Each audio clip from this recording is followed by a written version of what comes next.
Boa noite, hoje é dia 28 de junho e vamos para o nosso devocional do dia em que eu leio Manhã e Noite de Charles Spurgeon. Mas antes vamos começar com a nossa oração. Jesus, Pai querido, que o Senhor esteja presente do começo ao fim deste devocional. Que o Senhor traga para essa live todos que precisam ouvir essas reflexões sobre a sua palavra que se encontra em Hebreus, capítulo 12, versículo 2 e Êxodo, capítulo 7, versículo 12. Espírito Santo, se for necessário que o Senhor coloque em minha boca qualquer palavra para esse devocional, agradeço por estar conosco nesse dia. Amém, amém, amém. Vamos lá para o nosso devocional do dia, começando lendo a introdução da Bíblia Spurgeon da carta aos Hebreus, que a gente leu ontem, não, no outro, acho que foi na sexta-feira. Visão geral do livro, destinatários, autor e período da escrita. A Epístola aos Hebreus. Peraí, deixa eu ajustar isso aqui. Pronto. A Epístola aos Hebreus é uma das mais belas do Novo Testamento. O Senhor Jesus ocupa um lugar central nela. Ao mesmo tempo, é também uma das mais difíceis para entendê-la corretamente. É necessário um conhecimento profundo do serviço divino judaico do Antigo Testamento. Destinatários começa como um sermão escrito e fecha na forma de uma epístola. Nem o autor nem o destinatário são mencionados nela. O título aos Hebreus só aparece no século II com Clemente de Alexandria.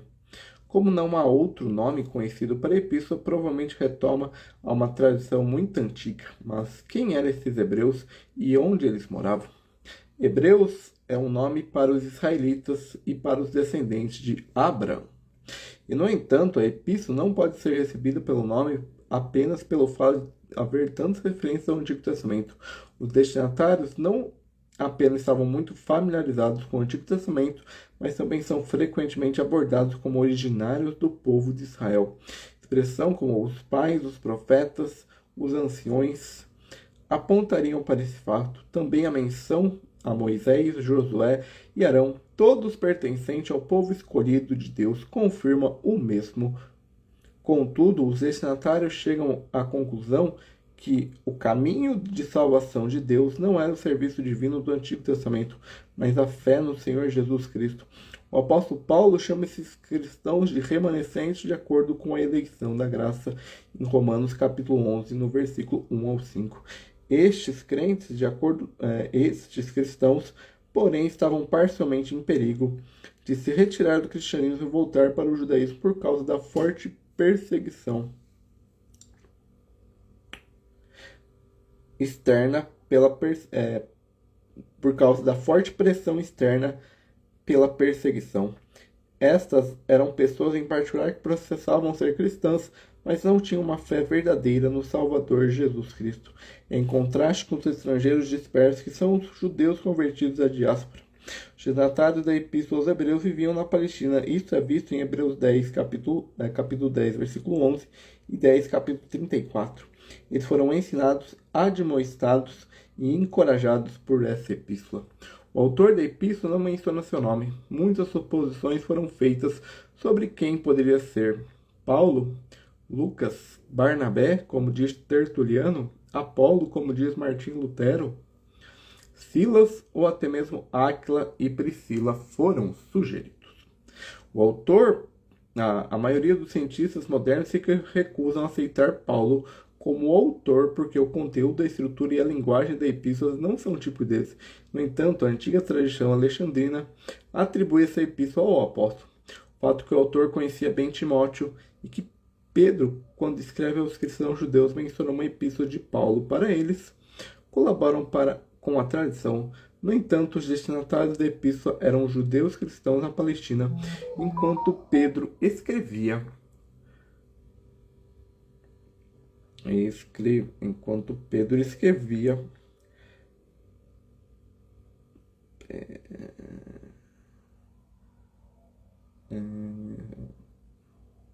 para os judeus dispersos que viviam fora dela. Se Paulo foi o autor, uma das razões para não mencionar seu nome pode ser porque ele era o apóstolo das nações, enquanto Pedro era o apóstolo dos judeus.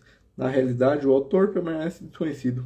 O Espírito Santo que inspirou essa epístola deliberadamente queria apresentar o Senhor Jesus apenas como o apóstolo e sumo sacerdote da nossa confissão. O pai da igreja, Orígenes, por volta de 150, Orígenes escreveu de forma apropriada. Em verdade, somente Deus sabe quem é o autor. O período da escrita em relação ao período da escrita, as opiniões dos cientistas diferem muito quanto à questão da autoria da epístola. É certo, porém, que o escrito de Clemente de Roma, por volta de 95 d.C., mostra muitas referências da epístola aos Hebreus. Através do próprio livro de Hebreus, vemos que o serviço de ofertas do Antigo Testamento ainda existia. O templo e a cidade de Jerusalém foram destruídos pelo general romano e mais tarde pelo imperador Tito no ano 70. Hebreus não menciona essa destruição, é por isso que muitos cientistas acreditam que a epístola foi escrita entre 60 e 70 d.C. Muitos recusam a autoria de Paulo, concluindo baseado em Hebreus capítulo 2, versículo 3 e capítulo 3, versículo 7, que a epístola deve ter sido escrita algum tempo após a morte dos apóstolos. Dizendo isto, os cientistas obviamente ignoram o fato que o próprio Paulo não pertencia aos apóstolos que haviam visto e ouvido o Senhor Jesus na terra. Atos 7, versículos 59 e 12, versículos 1 e 2, nos fala de Estevão, o diácono, e de Tiago, o apóstolo. A morte dele foi testemunho do Senhor. Assunto e propósito dos escritos. Os hebreus eram judeus da Palestina, que haviam se convertido mediante a pregação dos apóstolos. O primeiro capítulo de Atos descreve que milhares de judeus tornaram-se crentes, mas logo após as perseguições começaram por seus compatriotas incrédulos e endurecidos. O autor de Hebreus também escreve sobre perseguições. Além disso, os hebreus tornaram-se tardios em ouvir e ociosos. Isso foi seguido por certo declínio espiritual. É por isso que o autor nos lembra várias vezes de sua fé e devoção a Deus que haviam demonstrado no princípio. Os hebreus não apenas ficaram desanimados e fracos com as experiências de sua fé cristã, mas alguns pensaram em voltar ao judaísmo. É por isso que eles são advertidos várias vezes nessa epístola para manter e preservar sua fé. Mas o autor também lhes diz muito severamente o que significa se alguém que professou sua fé no Evangelho apostatou para a sua vida anterior no judaísmo. Não haverá graça para essa alma. No entanto, o assunto da epístola é Cristo, a sublimidade da revelação completa de Deus em Cristo, o Filho de Deus, o sumo sacerdote e mediador do novo pacto. Todas as revelações do Antigo Testamento, preceitos e pessoas são os principais pensamentos que atravessam toda a epístola. Cristo é maior que os profetas e os anjos, e mais importante que Moisés, Josué e Arão. O serviço divino judaico, com suas muitas ofertas, era apenas uma sombra da realidade da oferta do corpo de Jesus Cristo de uma vez por todas. As muitas referências do Antigo Testamento são mencionadas principalmente para provar o contraste entre o Antigo e o Novo Pacto e o cumprimento em Cristo. É por isso que se pode ver a Epístola aos Hebreus como um quinto evangelho e como a sequência do Evangelho de Mateus. O Evangelho, de acordo com Mateus, apresenta Cristo como cumpridor de todas as profecias do Antigo Testamento ao povo judeu, que é a ordem que eu recomendo você ler. Você leia o Evangelho segundo Mateus e em seguida leia a carta aos Hebreus. E de recomendação, recomendo que você leia o Velho Testamento inteiro antes de ler tanto o Evangelho de Mateus e o Evangelho e a carta aos Hebreus. Por isso que eu recomendo. Ano que vem eu vou compartilhar o meu cronograma de leitura bíblica, mas eu sempre recomendo que você comece pelos evangelhos de Marcos, em seguida de João, e em seguida você vai para o evangelho. Aí você lê você começa com o evangelho de Marcos, depois você vai para o Evangelho de João e depois você lê todo o Antigo Testamento. Em seguida você lê Mateus, Hebreus, Lucas e Atos, e em paralelo as cartas apostólicas. Mas isso é assunto do ano que vem. Ainda tem que preparar como fazer isso.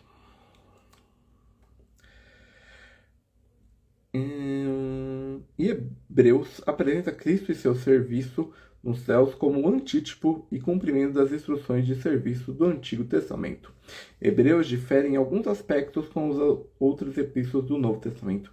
Deus não é chamado de Pai dos crentes. E a posição do crente em Cristo não é considerada. Os crentes são vistos como homens na terra, tendo livre acesso a Deus e um chamado celestial pela obra de Cristo. Assim, a epístola é uma epístola do deserto, encontrando seu equivalente em Levítico, onde vemos o povo redimido de Israel no deserto ser capaz de se aproximar de Deus. O capítulo central de Levítico 16, o dia da expiação, é explicado em Hebreus 9 e 10, conforme cumprimento pela obra de Cristo no Calvário. O templo em Jerusalém não é mencionado, enquanto o tabernáculo é bem mencionado. O tabernáculo em Hebreus significa a tenda do encontro no deserto, ou de maneira pitagórica a ordem de serviço judaica. Em Hebreus capítulo 8, versículo 2 e capítulo 9, versículo 11, porém a palavra tabernáculo significa santuário celestial, peculiaridades, ver a Cristo. Nenhuma outra epístola do Novo Testamento nos aponta tantas vezes para o Senhor Jesus. Capítulo 2, versículo 9, porém vemos Jesus. Capítulo 3, versículo 1, considerai Jesus. Capítulo 12, versículo 2, olhando para Jesus, que é o capítulo do nosso devocional da manhã. Capítulo 12, versículo 3, considerai aquele que suportou as tais contradições. Temor e importância na Epístola aos Hebreus. Termos importantes na Epístola aos Hebreus.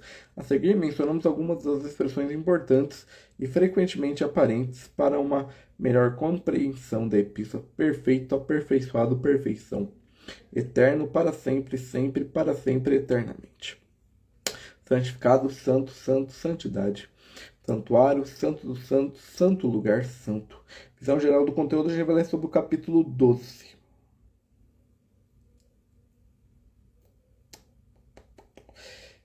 Hebreus 10,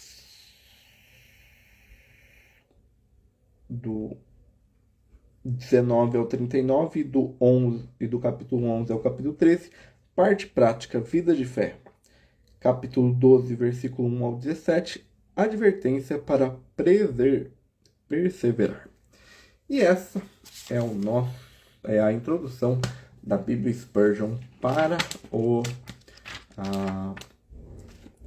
a carta aos Hebreus. Agora vamos ler o nosso devocional da manhã. Olhando firmemente para o autor e consumador da nossa fé, Jesus.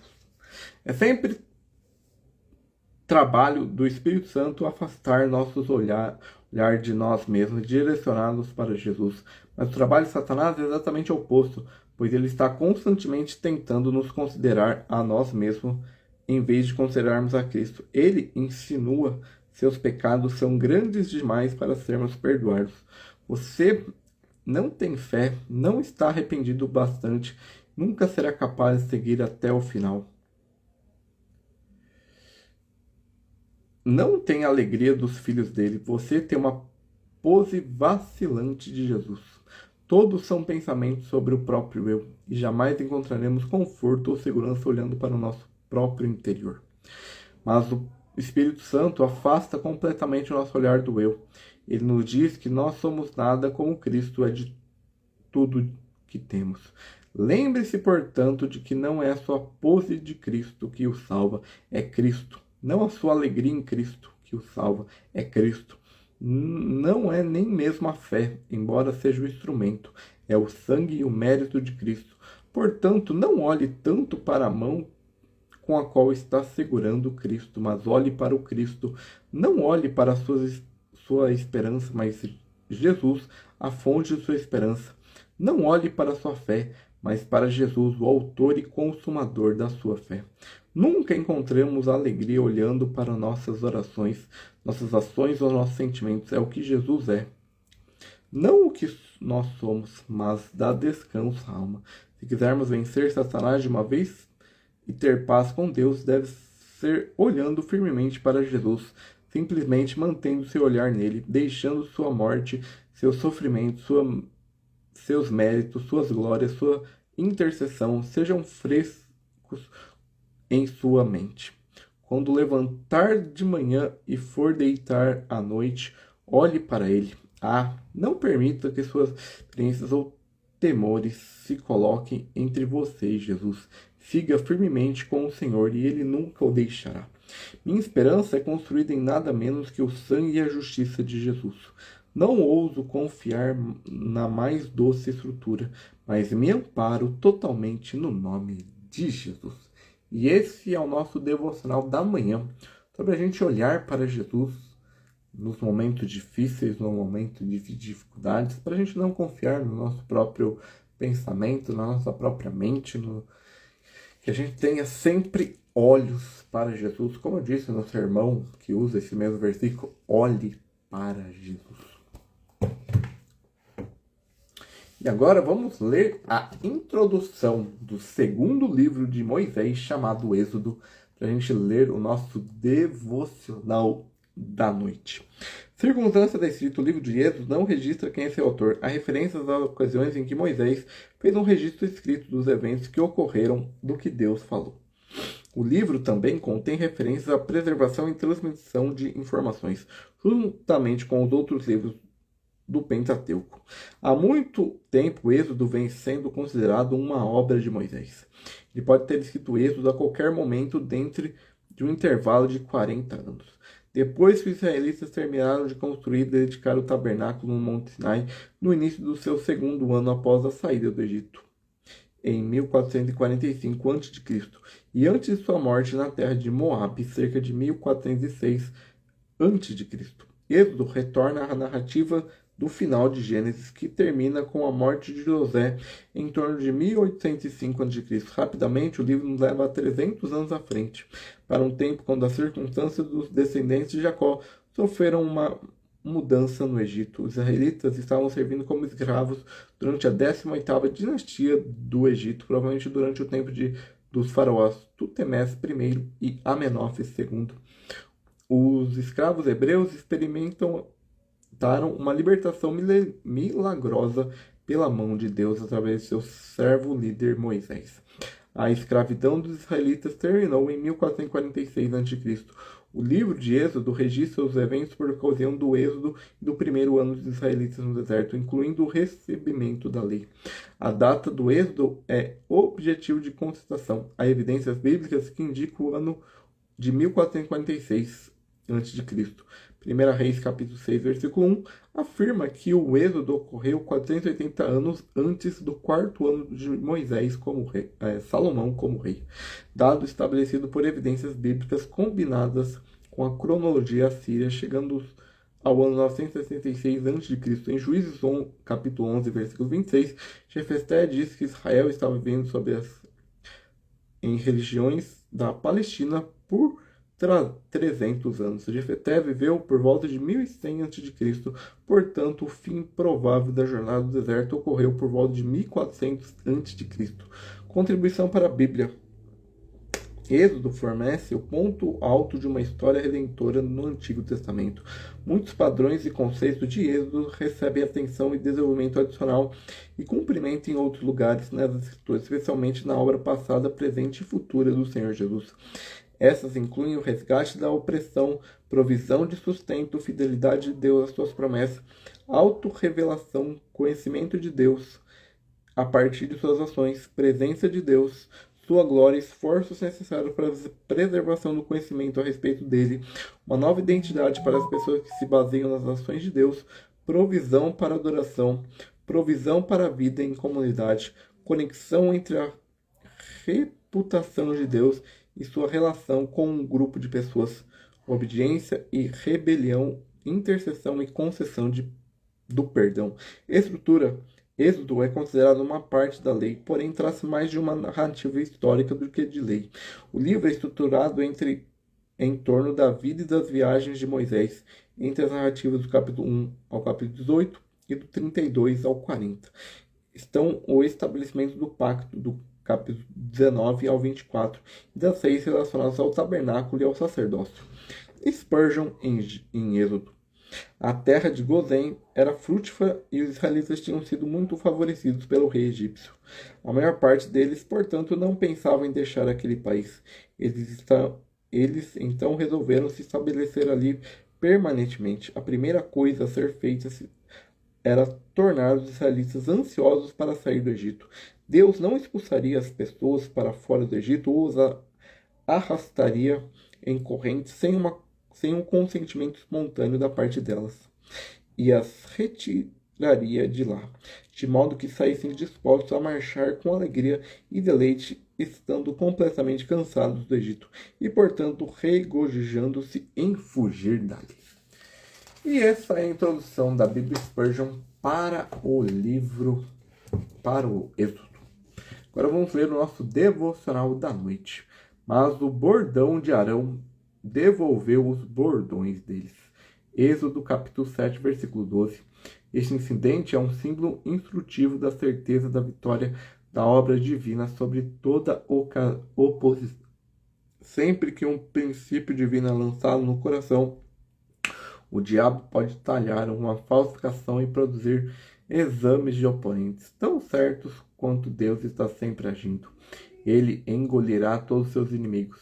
Se a graça de Deus toma posse de um homem, os mágicos do mundo podem jogar todas as suas varas, e cada vara pode ser tão astuta e venenosa quanto uma serpente. Mas a vara de Arão devorará as deles. As doces atrações da cruz irá atrair e conquistar o coração do homem, e aquele que viveu apenas